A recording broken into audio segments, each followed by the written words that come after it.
Hi friends, welcome to my channel. అందరూ ఎలా ఉన్నారు? మేమైతే మస్తున్నాం. అందరికీ సద్దుల బతుకమ్మ శుభాకాంక్షలు. ఈరోజైతే పొద్దున్నే లేచేసి కడపకు బొట్లు పెట్టి ముగ్గేయడం, పూజ చేయడం అంత పని అయితే అయిపోయింది.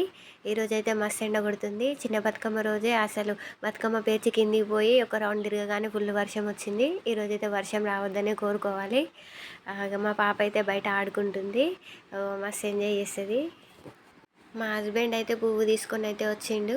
ఇక బతుకమ్మ పేర్చడం స్టార్ట్ చేయాలి. మా చిన్న పాపకైతే స్నానం చేపించి ఉయ్యాలలో అయితే వేసేసిన. మా చిన్ని బంగారు తల్లి ఎంత క్యూట్గా చూస్తుందో చూడండి. మొత్తానికైతే బతుకమ్మ పేర్చడం అయితే స్టార్ట్ చేసేసిన. ముందు స్టార్ట్ చేసిన వీడియో అయితే తీయలేకపోయాను. చిన్న బతుకమ్మకైతే కొంచెం చిన్నగా పేర్చిన బతుకమ్మ, ఈ సద్దుల బతుకమ్మకైతే కొంచెం పెద్దగానే పేరవాలని అనుకున్నాను. అందుకని పువ్వు అయితే చాలానే తీసుకొచ్చిండు మా హస్బెండ్. ఎప్పుడైనా బతుకమ్మ పండుగకి ఊరికే వెళ్తాం. ఈసారి అయితే ఊరికి వెళ్ళలేదు. ఇక్కడే బతుకమ్మ పేర్దాం, ఇక్కడే ఆడుకుందాం అనేసి సిటీలోనే ఉన్నాం. తెలంగాణ ఆడబిడ్డలు ఏదైనా బాగా ఎంజాయ్ చేసే ఫెస్టివల్ ఏదైనా ఉంది అంటే అది బతుకమ్మ పండుగ అనుకుంటా నేనైతే. మీరే ఫెస్టివల్ ఎంజాయ్ చేశారో కమెంట్ చేయండి. ఈమె వాయిస్ ఏందబ్బా ఇలా ఉంది అని అనుకోకండి, కొంచెం జలుబు అయితే అయింది. అందువల్ల వాయిస్ అయితే చాలా చేంజ్ అయిపోయింది. వాయిస్ ఎలా ఉంటే ఏంటి, వీడియో అయితే పోస్ట్ చేయాలి కదా అనేసి వాయిస్ ఓవర్ అయితే ఇస్తున్నాను. మీరు అనుకోవచ్చు వీడియో తీసేటప్పుడే చెప్పొచ్చు కదా వాయిస్ అని. అలా అయితే మా పాప అస్సలు సపోర్ట్ చేయదు, మస్తు అల్లరి చేస్తుంది. నా మాట ఏమో కానీ ఆమె అల్లరి వినిపిస్తుంది. ఎందుకులే డిస్టర్బెన్స్ అనేసి వీడియో అంతా తీసిన తర్వాత అయితే వాయిస్ ఓవర్ ఇస్తున్నాను. మా ఇంటి బతుకమ్మ అయితే ఉన్న పూలతో నాకు వచ్చిన స్టైల్లో అయితే బతుకమ్మ రెడీ చేస్తున్నాను. విలేజ్లోనైతే ఏ పువ్వు అయినా సరే ఫ్రీగా దొరుకుతుంది. ఇక్కడ అలా కాదు కదా, ఏ చిన్న వస్తువు కొనాలన్నా మనీ మ్యాటర్సే కదా.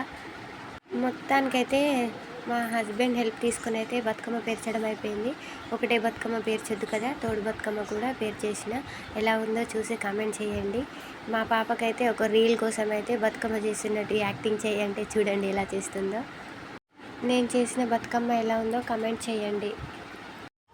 మొత్తానికి బతుకమ్మ చేయడం అయితే అయిపోయింది. ఇప్పుడైతే ఆ బతుకమ్మ దేవుడి దగ్గర పెట్టేసి, బతుకమ్మలో అయితే గౌరమ్మ పెడతారు కదా, అదైతే చేస్తున్నా. గౌరమ్మ చేసి బతుకమ్మపై అయితే పెట్టేసిన.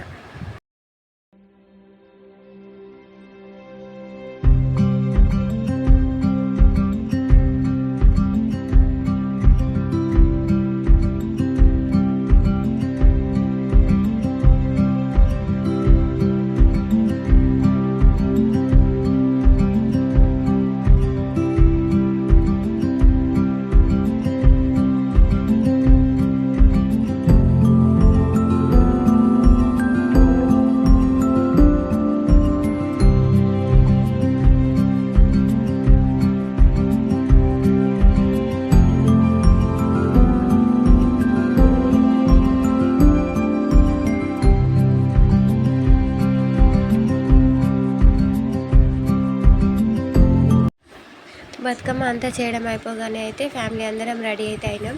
మా హనీని అయితే ఇలా రెడీ చేసిన. ఎలా ఉందో చూసి కామెంట్ చేయండి. నేను రెడీ చేస్తుంటే ఆమె ఏదో ఒకటి ఖరాబ్ చేసుకుంటూనే ఉంది. ఆమె రెడీ చేయాలంటే పెద్ద టాస్కే. అందరం రెడీ అయిన తర్వాత అయితే మా గల్లీలో దుర్గామాత దగ్గర బతుకమ్మలు పెట్టి అయితే ఆడతారు.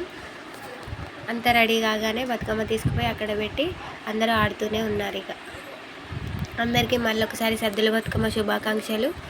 నా ఛానల్ నచ్చినట్టయితే లైక్ చేయండి, షేర్ చేయండి, సబ్స్క్రైబ్ చేసుకోండి. Thank you for watching.